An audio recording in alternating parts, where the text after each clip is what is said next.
Go. Welcome to my owl hooting workshop. During this workshop I'm going to try and teach you how to make a noise exactly like an owl. We've got Thomas behind the camera. Hello Thomas. Hi. And we've got Zach in the audience who's going to help me a bit later on. Right, now I don't think anyone at primary school has ever actually made this work, but have a go. It takes time and practice, but it's worth it. Okay, now then, I'm going to take my mask off. If you can do this first thing, you should be able to do the second bit. So the first thing, I'm getting a bottle. You could actually try and make that look a bit like an owl. Can you see I made one out of a toilet roll earlier on? You might be able to do something like that with this bottle, but today I'm just going to blow over the top of it and hopefully make it sound a bit like an owl, and this will help you when we get on to the next bit. Here goes.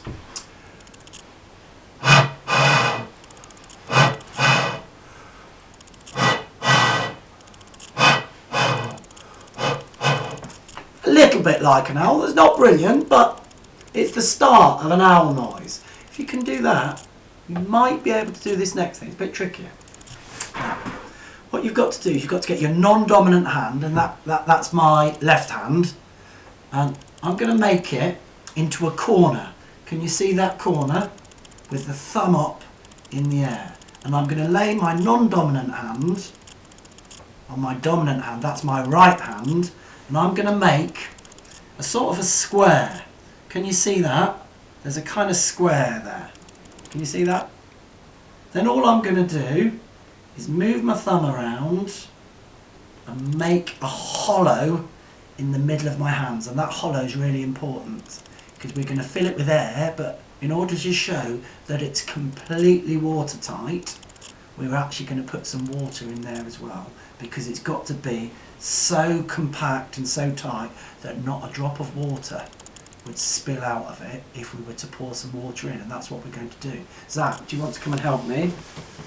So if you get it right, not one drop of water will spill out of this. Have a go then, Zach, come on. Thank you very much. Can you see? Not one drop of water. Oh, not even one drop, Thomas. Is that right? Yeah.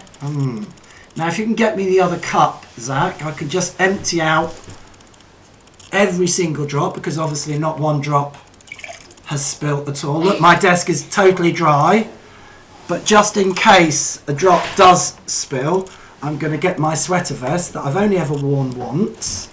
Everyone laughed at me when I wore it, so I wore it once and I've never put it on again. Mrs. Pendry actually won it in a competition, but she gets the sweater top and a tiny drop of water now as well. So I'm going to put the sweater top down.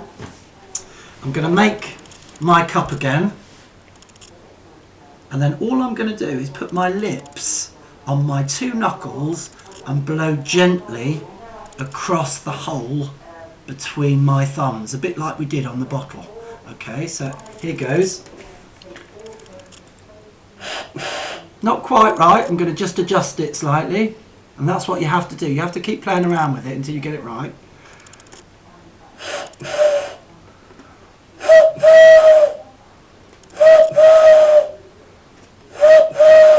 That sounds a bit like an owl. Now if you move your hand around a little bit at the end, you can make it sound a bit like a flute.